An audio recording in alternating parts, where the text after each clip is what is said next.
Na DAS, cada policial recebe uma Fênix. Eu sou o Fênix 77. Aqui a gente aprende cedo que não existe espaço para erro. A investigação tem que ser impecável, o operacional também. Enquanto São Paulo dorme, a DAS nunca para. E quando o turno termina, eu entro em outro mundo. O mundo das cordas, do mandolin, da música que organiza a mente depois da rua. Esse é o Band de Cowboy, nas histórias que desafinam o óbvio. Fala galera, beleza? Nesse vídeo aqui eu vou falar dos canários. Eu comecei a tocar profissionalmente na noite, eu tinha 17 anos de idade. Minha prima era casada com um cara que tocava bateria. Uma vez ele me viu tocando a minha guitarra, tinha uma Jackson vermelha e um 505 da Zoom, um pedalzinho de expressão. Ele me viu tirando uns solos do Guns N' Roses ali que eu ficava tocando, de Purple, cabeludo, 17 anos. E quando ele viu eu tocando, ele percebeu um potencial. O rock ele nos dá esse ímpeto de tocar perfeito, distorção, aquela coisa técnica. Minha geração é uma geração de guitarristas, músicos no geral, que começaram cedo a tocar. A música era um puzzle para nós, um quebra-cabeça, o qual nós ficávamos muito impertigados e fascinados com aquilo. Era mágico o negócio, tinha uma magia diferente do que é hoje. Daí houve o convite para eu fazer um ensaio com a banda Explosão Musical, que é a minha banda do coração, que são os caras que me acolheram quando eu era muito moleque, já eram todos numa faixa de 10 a 15 anos mais velho que eu ali, a galera que tocava. Já músicos que acompanhavam, cantores ali buscando a ascensão no cenário das duplas sertanejas do estado de São Paulo, e tinham uma experiência de tocar em tudo quanto canto. Aquela época tocava em cima de caminhão, nas quermesses, o pessoal ia pra rua ainda de uma forma diferente do que é hoje. Não tinha tanta violência, não era uma coisa tão feia. Você via a galera na quermesse mesmo com criança, o negócio enchia, era diferente o ambiente. E esses caras já estavam tarimbados de tocar. E eu era aquele músico que eu ficava treinando aqueles solos e para conseguir acompanhar as duplas ali, tinha que ficar escutando, tirando as músicas, meio que sabe, você está naquela fase de música que você não sabe direito para onde a música vai, você precisa ficar olhando para a cifra. E daí ali para mim foi um teste de fogo, né? O primeiro ensaio, os caras queriam me vomitar de lá, falaram, pô, os caras aí, o cara é mal cego. E os cantores falando isso, né? Sempre os cantores dos canários, né? Os canários eles são os mais difíceis de lidar, né? Os caras, eu entendo a responsabilidade do cantor. O cantor ele tem que levar o show nas costas, ele tem que falar com o público, ele tem que ter o carisma. Então muitas vezes os cantores eles têm uma postura um pouco mais de liderança, de chefe, alguns com uma certa arrogância, e alguns porque nascem assim. Esses são os canários do rei mesmo, os canários do reino, que são aqueles canários, aqueles canários que nascem, que tem aquele pedigree, né, aquela coleirinha na patinha. Esse é aquele cantor sertanejo que já nasce com aquela textura vocal dos agudos, né, a maldição do sertanejo que para cantar bem tem que cantar alto. Eu sou dessa fase aí, né? O cara para ser bom tem que cantar alto, tem que ter aquela textura vocal ali, o soprano ligeiro, né? Chitãozinho Chororó, Zé de Camargo e Luciano, que é tudo coisa que vem lá do Milionário Zé Rico.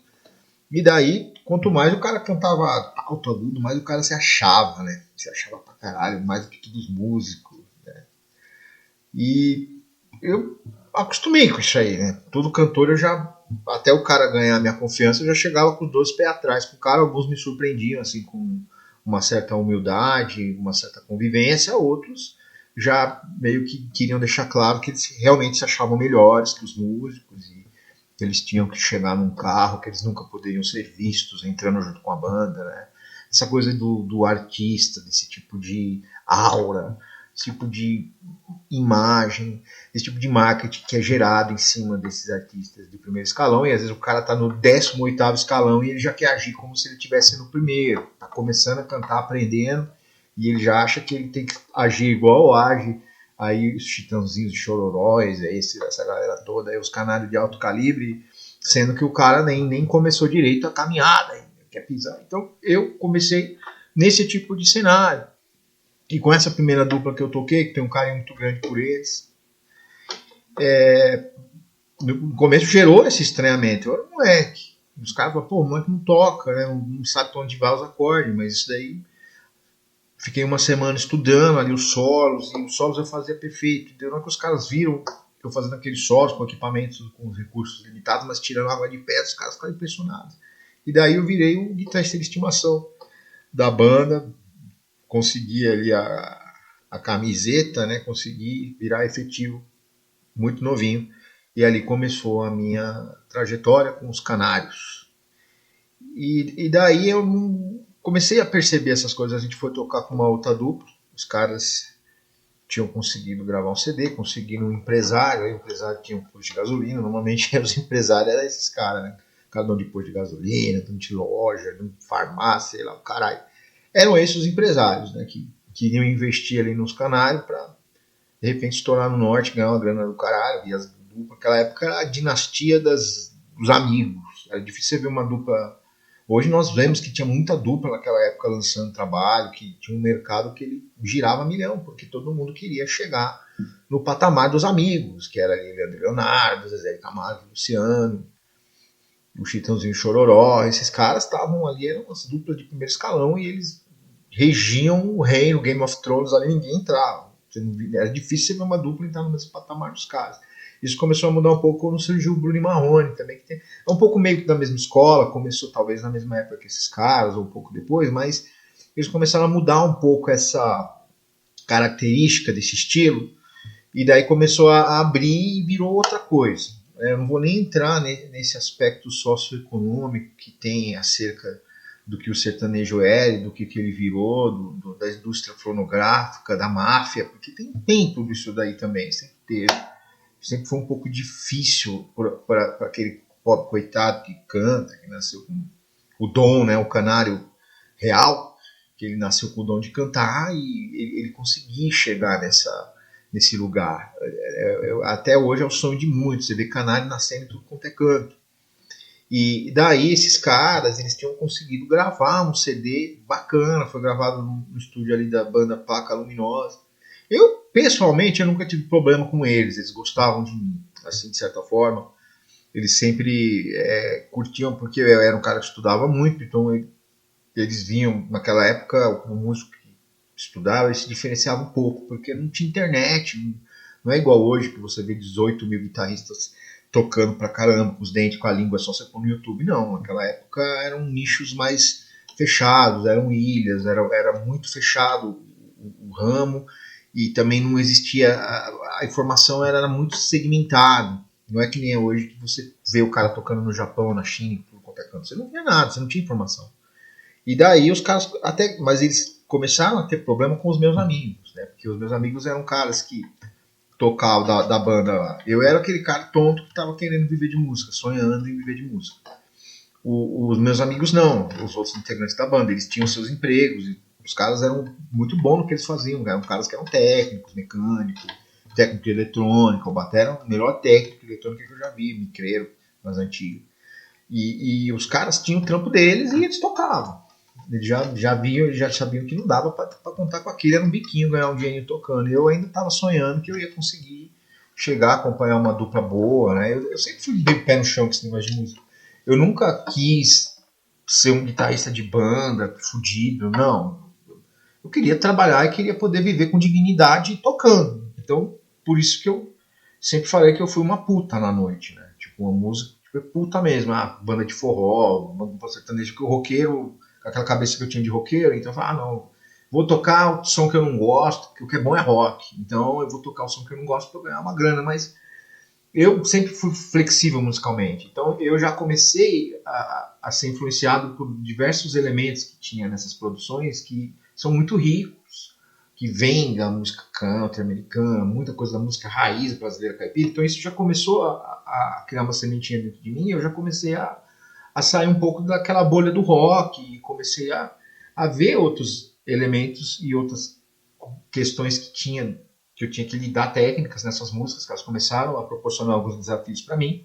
E daí eu falei, porra, esse negócio é rico pra caramba, tal. E daí que eu comecei a migrar para me tornar um músico de apoio, um side, o melhor que eu pudesse ser, porque eu comecei a ver os caras que tocavam para essas duplas, eram caras muito versáteis. Não é nem cara do jazz eu tô falando, né? Porque o jazz também é aquele negócio, né? O cara que toca só o jazz, ele tem aquela pegada, o cara que toca jazz toca de tudo. Não é bem por aí. Porque o jazz ele tem aquela linguagem muito específica dele, que é aquela linguagem mais cantada, aquele timbre de guitarra. Não são guitarras de corpo sólido, a galera gosta de guitarra semiacústica ou guitarra acústica totalmente, né? E então no jazz, para você, o cara chegar em questões assim, o cara que faz, lógico, o cara quiser, ele vai chegar em boas condições para tocar outros estilos, como por exemplo essa versatilidade que tem a música sertaneja, para parecer country, para parecer rock, para parecer pop, para parecer de tudo dentro desse tipo de música. Então o cara do jazz, ele também, assim como o roqueiro, ele vai ter que ter uma certa adaptação e versatilidade para conseguir produzir, tocar essas músicas a contento, tocar bem tocado, né? O cara não pode, em suma, o cara não pode fazer de má vontade, independente de onde ele veio, do blues, do country, do rock, do jazz, ele não pode, e muitos músicos, quando você está tocando aquele som com má vontade, você não gosta, você não faz bem feito. É aí que está a diferença. Então, voltando ao assunto, eu não tinha problema com os caras, porque eles curtiam de ver eles já viam que eu pesquisava muitos outros sons, e os caras da banda, eles curtiam mais o sertanejo mesmo, os caras eram do interior, e o estudo deles era tirar as músicas do CD, então nisso daí, eles tinham um nível de excelência absurdo. Poucas bandas eu vi tocar CDs com detalhes, e como eles faziam, esses eram meus companheiros, e uma banda muito sólida, sempre eu senti muito essa firmeza neles, tipo... Eu podia tocar minha guitarra tranquilamente, que eles estavam ali, o baixo, o teclado, a bateria, super firme na missão. Mas aí eles tiveram esse desentendimento com esses canários, porque eles começaram a estranhar a postura desses canários, que eles já tinham um CD gravado, que tinha um empresário lá que tinha um posto de gasolina e investiam uns caras. Aí foram atrás de uma banda. É engraçado que o cara pagou um puta de uma grana para fazer um CD, fez o CD na época daquele estúdio do Placa Luminosa, que é um conjunto aí que já tinha um estúdio profissional na época. CD muito bom, assim, que tinha todos aqueles clichês que fazia sucesso da época, do sertanejo, né? Tinha todos os elementos ali, tinha uma moda de raiz, tinha uma regravação lá do Sérgio Reis. E daí, mas os caras tinham essa coisa, né? O empresário lá comprava roupa bonita para eles, o caramba, e a gente tinha que entrar pelos fundos, eles tinham que chegar, na hora o primeiro chapéu que eles deram na gente foi assim, né? Nós tocamos numa casa. Eles chegaram depois num carro lá, que era um puta de um carrão do empresário, subiram no palco, nem olharam na nossa cara, desceram do palco, foram embora e a gente não entendia, porque nós estávamos acostumados a tocar, nós éramos simples pra caramba naquela época. Estava acostumado a tocar e falei, caramba, os caras não vão vir pagar a gente, e era um pouquinho assim o cachê, sabe? Eles meio que tentaram negociar ainda pra você ver como eu falo que é foda esse ramo, cara. Os caras ainda tentaram negociar um cachezinho baixo para nós. Pô, nós estamos com CD, aquele papo, né? Vamos lançar o trabalho, se nós subir nós vamos levar vocês. E meus colegas ficaram muito iludidos com esse papo. Para mim era tudo uma novidade, era uma aventura. A gente viajava, fomos tocar em vários locais. Aí começamos a tocar junto com o Tinoco, né? O Tinoco estava vivo, eles conseguiram fazer ali um intercâmbio e começaram a aparecer junto com o Tinoco. O Tinoco velhinho, já pra caramba, foi quando eu conheci ele. Outro vídeo eu falo como é que foi essa minha interação com o Tinoco. Pra mim foi muito bacana ter conhecido ele pessoalmente, cara. E isso mudou muito, assim, a minha visão sobre o verdadeiro canário real, né? Que é, pra mim, o Tinoco é o canário dos canários, realmente, sem usar o termo canário de forma pejorativa, sabe? Porque alguns eu uso de forma pejorativa mesmo, que é pra tirar o cara. Não é o caso do Tinoco e de alguns monstros que a gente tem aqui que são lendas, cara. Você não tem nem o que falar. A humildade do cara, mas esses canários que nós estávamos tocando aí, os caras tinham começado a cantar em karaokê, eles não tinham bagagem musical nenhuma, perto dos meus colegas de banda, cara, que já tinha acompanhado um monte de dupla que já tinha disco também, eles eram tarimbadíssimos, e aí eles começaram a meio que menosprezar os caras, sabe? Eles tinham interesse de me manter tocando com eles, porque sempre precisa de um tonto, né? Você pode ver que toda dupla sertaneja leva um tonto pra tocar violão. E fica iludindo o cara, às vezes o cara nem recebe, né? Eu também, eles tentavam chegar um pouco mais comigo, porque eles precisavam, queriam levar eu ali pra tocar um violão, nesse negócio de rádio que eles faziam, enfim. Daí aconteceu que começou a rolar um estranhamento com a banda, e aí ficou que tem um outro lance que também vou contar num outro vídeo, né? Que a gente foi tocar em Minas Gerais com o João Mineiro e acompanhamos o João Mineiro, da dupla João Mineiro e Marciano. Ele estava com outro parceiro, não sei se era Mariano, acho que era Marino. Depois foi todas as variações de Marciano cantaram com o João Mineiro, né? Eu peguei uma dessas variações de Marciano, né? Que cantaram com ele. Nós fomos lá por meio dessa dupla, que também o empresário deles ia tentando fazer esses intercâmbios com algumas duplas, com alguns empresários. Vai colocando os caras junto com o Tinoco. É assim que os caras fazem, né? E daí a gente, por ordem do destino, vontade de Deus, nós conseguimos lá, primeira vez, vamos acompanhar o João Mineiro, porque a banda do João Mineiro deixou ele na mão. E aí nós fomos lá para Minas Gerais, tudo chacoalhando dentro de um trailer. O trailer a diesel, aqueles puta caixotão, não era um ônibus. E aquela Fernão Dias, ficamos não sei quantos dias dentro daquele negócio, e eu sem dinheiro. E quando nós chegamos, o João Mineiro tava num tipo de uma casa bonita, não era uma chácara, era uma casa, mas tinha um quintalzão e tava rolando um churrasco. A gente tava muito tempo sem comer, tudo com fome, mas a gente só conseguiu comer depois que nós tocamos o CD inteiro pra ele ver se a banda tava legal pra acompanhar ele no evento que ia ter lá na cidade que nós fomos tocar. Depois eu até posso contar essa história com mais detalhes, porque onde eu tô querendo chegar, então nós passamos um perrengue com eles, vários perrengues. E um desses últimos shows que nós fizemos foi esse com o João Mineiro, que eles fizeram também, que os meus colegas não receberam. Cara. Os caras ficaram muito putos. Não é nem assim pela questão do dinheiro, né, mas pela questão de consideração que os caras não tinham. Era muito nítido que eles meio que não respeitavam os caras.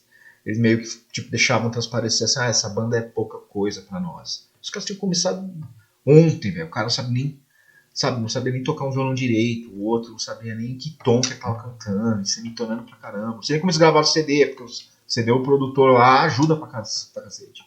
E era um puta de uns malos.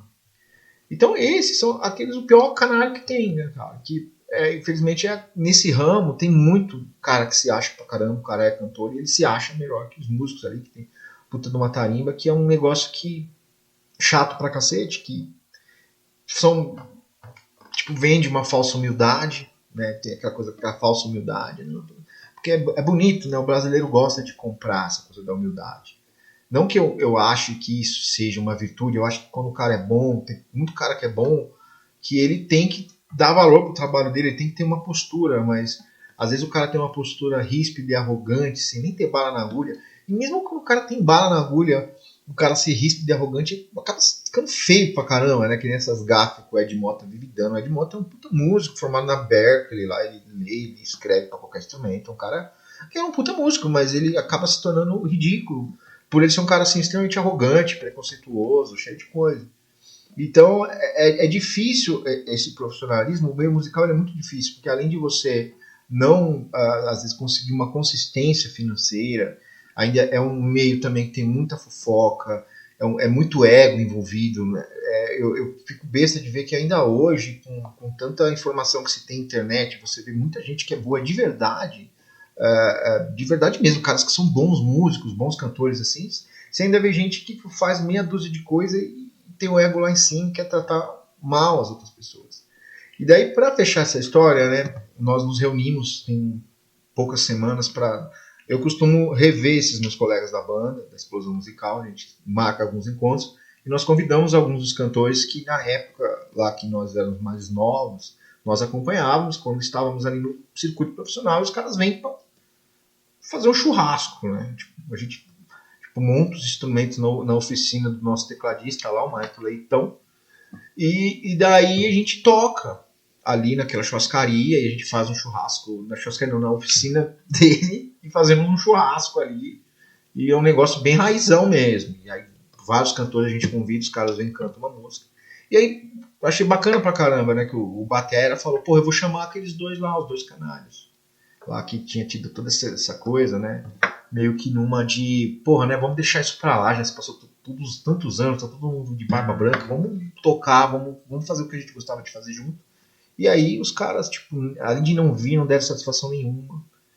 E aí o batera tava falando pra mim que ele tava arrumando um computador de um deles, que eles são tão bons que eles usam um computador pra cantar, né? Eles pegam um notebook, baixam um monte de playback e saem cantando em cima, né?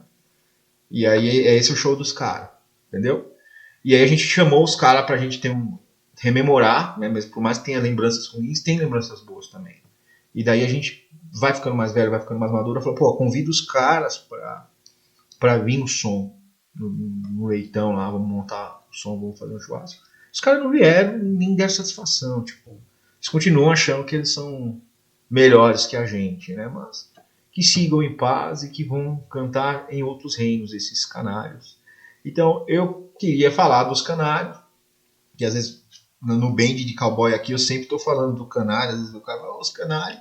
Então, os canários são esses, são cantores, assim, no dicionário do band de cowboy, os canários são cantores, normalmente, que gostam, se identificam com música sertaneja, quer seja de raiz, ou mais contemporânea, ou sertanejo universitário, ou sertanejo de ensino médio, ou sertanejo de primeiro grau.